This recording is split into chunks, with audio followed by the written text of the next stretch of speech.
Приветствую вас, мои зрители. Давно не виделись, очень давно. Пензенская область, 18-19 сентября я в отпуске. Выбрался на свою любимую маленькую реку, которая много раз была у меня в роликах, Арчида, но, к сожалению, река болотится. Уже несколько лет подряд аномальная жара стоит летом, дождей минимум. И река превращается просто в болото. Вон там ряска видна, здесь была ямка. Я все время хотел сюда приехать половить на спиннинг и на фидер. Ну и в результате уже на фидер здесь точно не половишь. Еле-еле пробился сквозь это поле подсолнечника. Ну вы поняли, да? Подсолнечника. Мопед у меня остался где-то вот там, на той стороне. Я шел по берегу в поисках местечек. Принял решение все-таки прийти сюда. Все перепахали. Соответственно, теперь только пешим ходом. Значит, у меня ультралайт. У меня вот такие маленькие китайские резиночки, которые себя прекрасно зарекомендовали на Воксе. 3,5 сантиметра. Здесь на Арчиде много головля.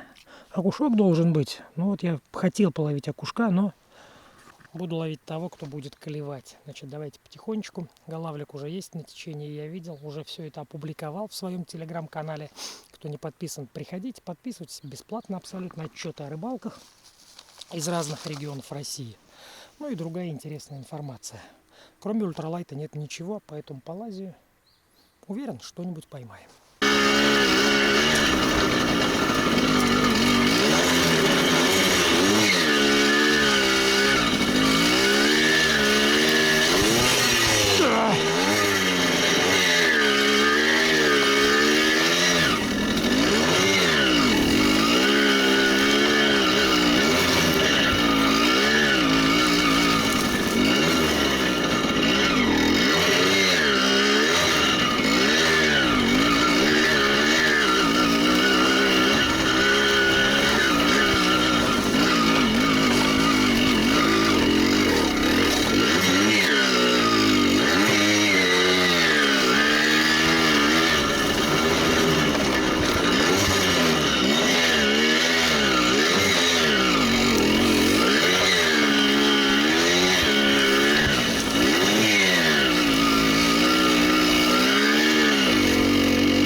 Да, безбрежный край.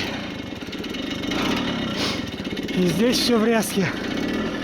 Ладно, еще немножко. И остановлюсь уже. Выдохся.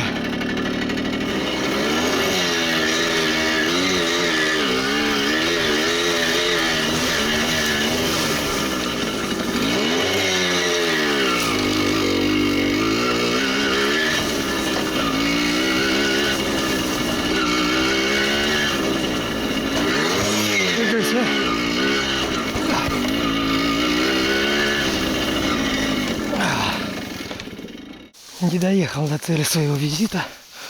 Вон там гора еще метров 200. Все, уже нет силы насиловать мопед. Поэтому, ну вот есть ямки локальные.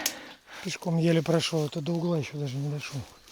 Странные палки на поверхности воды. Очень напоминают телевизоры. Ну, есть косынки треугольные, это прямоугольные сетки с огрузкой внизу. Но если это они, то, конечно, здесь им уже долго пришлось находиться. Негде здесь покидать. Хотя вот здесь зимой неплохо ловят окушка. Это, наверное, подсолнухи. Странно. А кто зачем? Бобер, похоже. Блин. Сейчас бобер еще здесь натворит дел. Здесь-то можно было на мопедульке проехать уже. Еще немножко провел туда в угол. Там такая излучина. И там всегда была глубина. А вон его хатка, я вижу. Норка его. Не полезу, ребят. Красиво здесь. Взмок, не представляете, как в болотниках. В теплом осеннем костюме. Сегодня ночью достаточно тепло, 12 было. И утром тоже тепло. А вчера и позавчера утром было 0. Поэтому я, собственно, и надеялся тепло. Вот они, тропы его. Какую делянку выкосил. Не мог дорожку выкосить нормально, чтобы можно было проехать. Пожалуюсь ему сейчас. Да, бобра много. Там кругом плавает этот подсолнечник. Вот такие, ребята, джунгли в средней полосе России. Да, мне кажется, в любой местности отъедешь, там 20 километров от большого города, и можно попасть в такую глубинку. О, обалдеешь.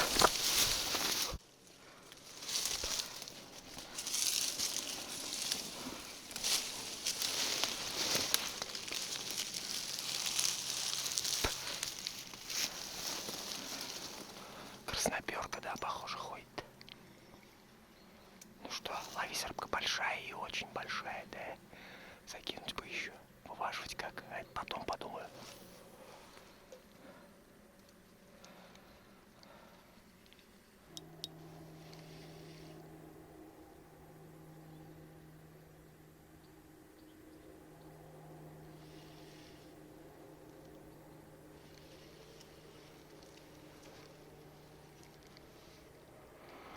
Вот так и рыбка есть, а поклевок нет.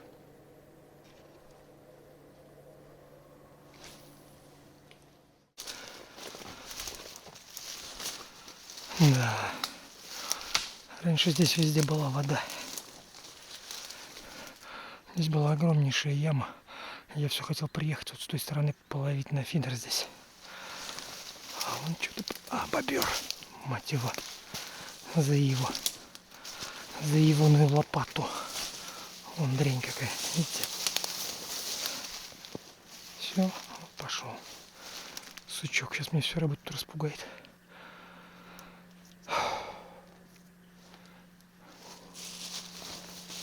Подонок. Олежки. Косули. Здесь много косули. А учитывая то, что здесь столько сейчас подсолнечника, она здесь прям обожает тусить всю зиму. Трется здесь на этих полях.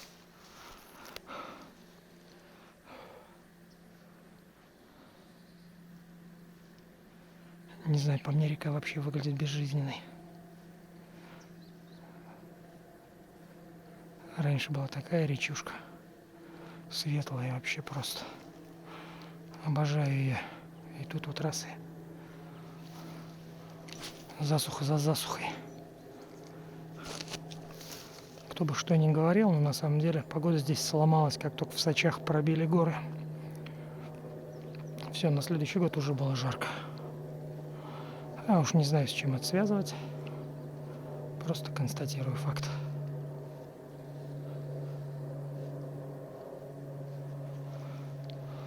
Вода очень чистая, может быть, надо поставить естественного цвета. Вон туда выйду, вон сейчас поставлю приманку естественного цвета. 1,5-граммовая головка, 3,5 сантиметра резинка. Ну и она, наверное, весит где-то 0,7 грамма, ну пусть даже грамм. Нормальная, легкая, деликатная снасть. Окушка хочу поискать. Думаю, конечно, он уже все свалил в ямки. Но там, где есть ямки, туда я точно не подберусь. Очень крутые берега.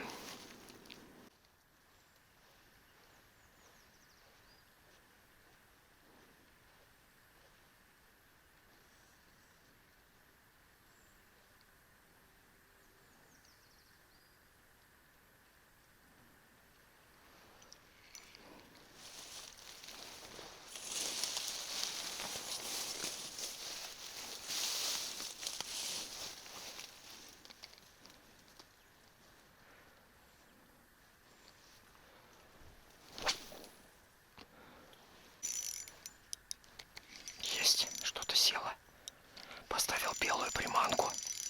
И на белую приманку влетела. Щучка мелкая, похоже. Челночишка. Главное, чтобы не срезал. Так-то мне такой не нужен вообще. О, ну хоть радует то, что рыбка есть. Хоть это вам показал, сам посмотрел. Хорошо в бочок ударила. Чи-чи-чи-чи-чи. Так бы сейчас все бы сожрала. О, все. Плыви.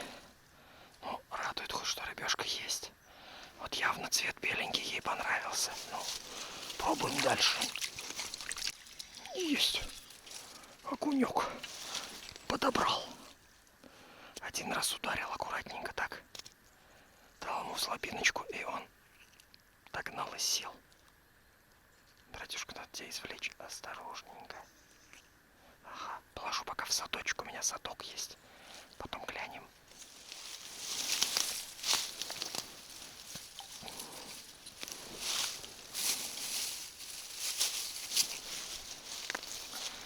Все-таки цвет приманки играет свою роль. Ага. Есть еще телесная голубоватого цвета. Попробую на нее попозже. И розовая даже есть.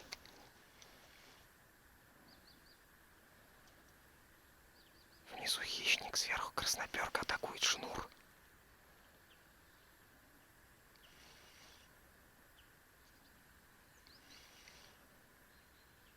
Есть ударчики. Ага, вот он. Чуть-чуть паузу дал, мелкий.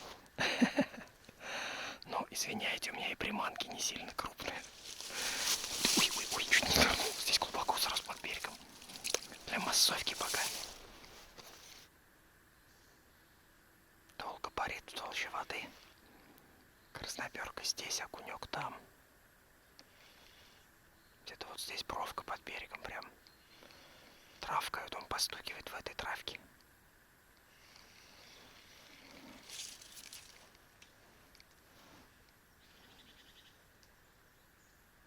Смотрите, он по той стороне. У меня камера без зума. Он ласка бегает или норка черная. Видите? Погнала. Он бежит. О, какая красотка. Есть еще, подобрал кто-то. Поменял резинку, поставил темную. Уже несколько забросов. И вот такой карандаш. Пусть для массовки будет. Для телеграм-канала сфоткаю. А то все за меня переживают, что я на рыбалку выезжаю, а рыбу ловить не ловлю. Еще не испробовал два цвета. Розовый такой вот телесный, голубенький. Это прям, я думаю, что вот сейчас, прям сейчас выстрелит. Особенно на голубенький. Есть окунек, есть, но не сильно активен или просто не сильно интересно ему то, что я ему предлагаю. Поставил пинг. На течении, на Суходольском, на Воксе. Рыбка на него нет, да. Поплюхивает. Я думаю, что голавчик не крупный. Ну или красноперка. Вон там пятно идет такое. Рязки, которые тащат течение. И вот вокруг него активность.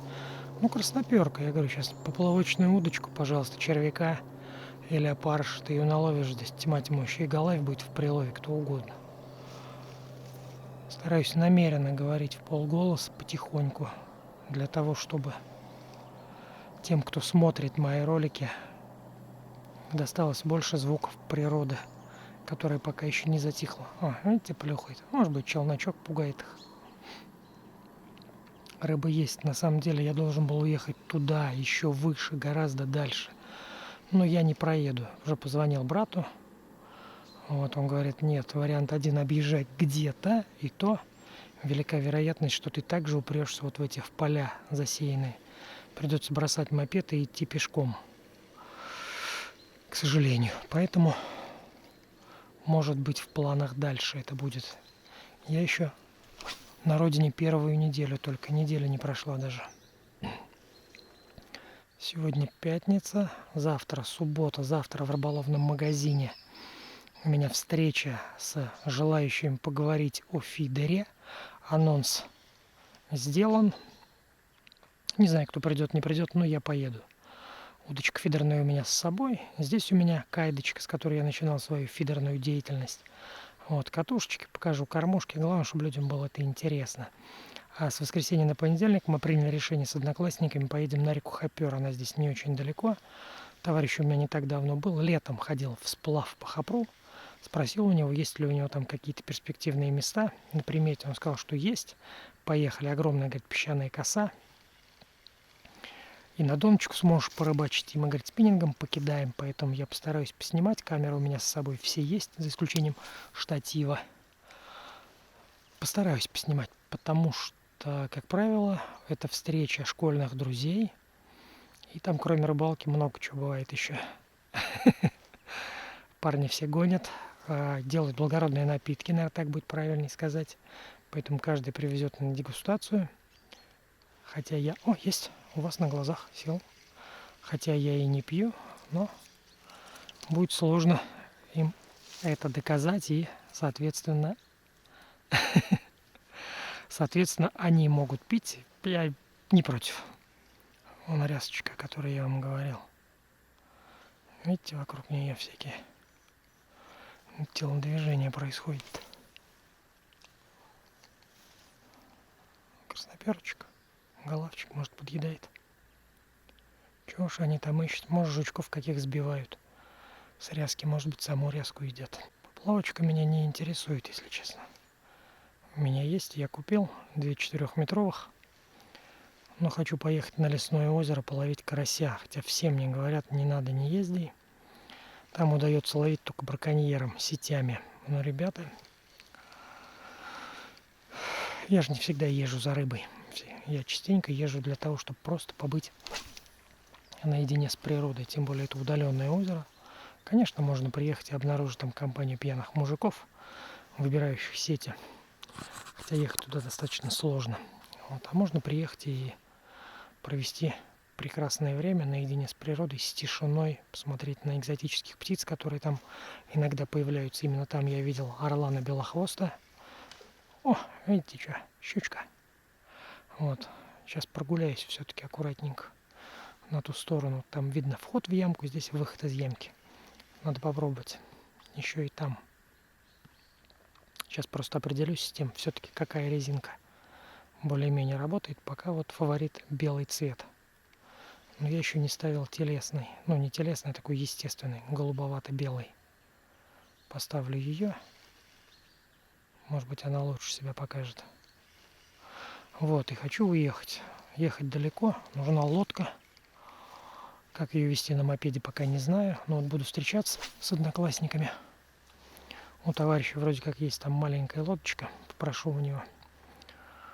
Вот, лодка, 2 удочки, куча прикормки. Хочу заплыть, там сильно заросший водоем Старицы реки. Вот, и там в ней обитает, кроме карася, еще белая рыба. Да и щука там все есть.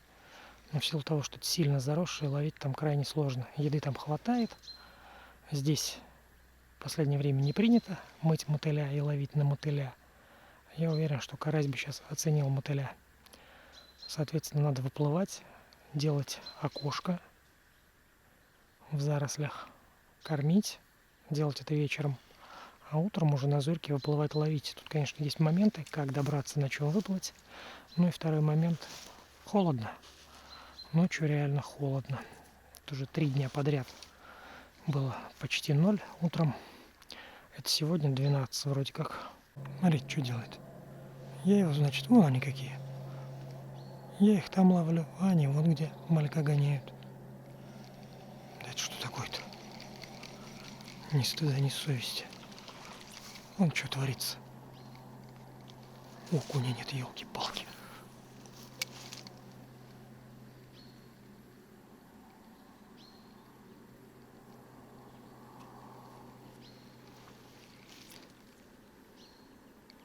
Так всегда. Ты его там, а он где-то стоит на мели, мелочишку долбит. Музыка осеннего леса. одной стороны ворон летит, с другой дятел стучит. Тут окуни шлепают, но не клюют. Не доехал я, конечно, сильно не доехал. Все ямки, к которым я стремился, они гораздо там, выше. Сюда зимой приезжают, здесь зимой ловят окуня. Выше туда. Ах ты, по-моему, что-то было.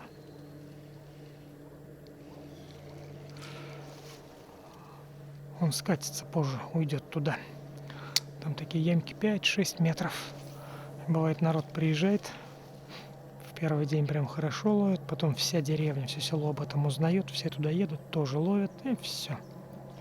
И больше он не берет. Буквально прям 2-3 дня.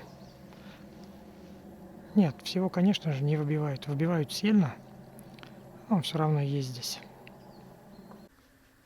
О, какой огромный ворон. Обалдеть. Щелкает так необычно. Ага. Привет вам всем передает. Увидел.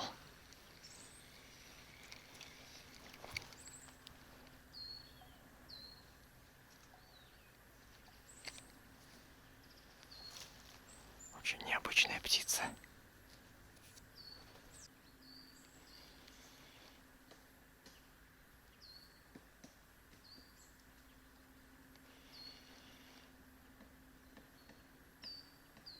Блин, как будто мужик дрова рубит.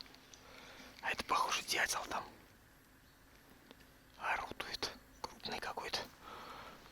Пролетал крупный размер у него. Даже не знаю, что это за дятел такой.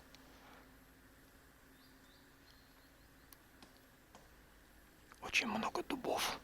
Обожаю этот лес. Дубы ольха. А березы мало именно здесь, в пойме реки.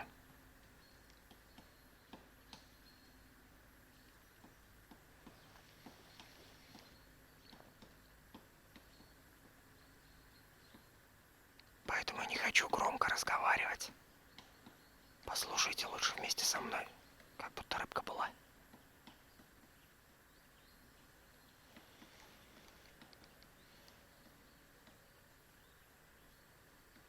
Послушайте лучше вместе со мной звуки природы.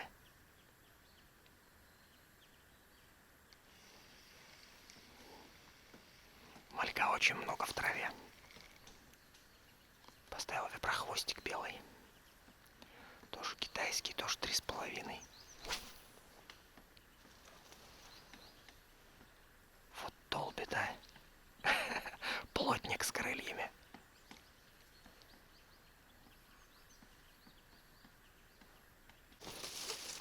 Второй уже зацеп в этом направлении.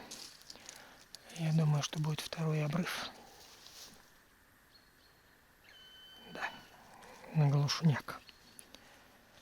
Скорее всего, ветки вот этого дерева лежат здесь в воде. Я уже поставил 2-граммовую головку и поставил на нее достаточно крупную приманку.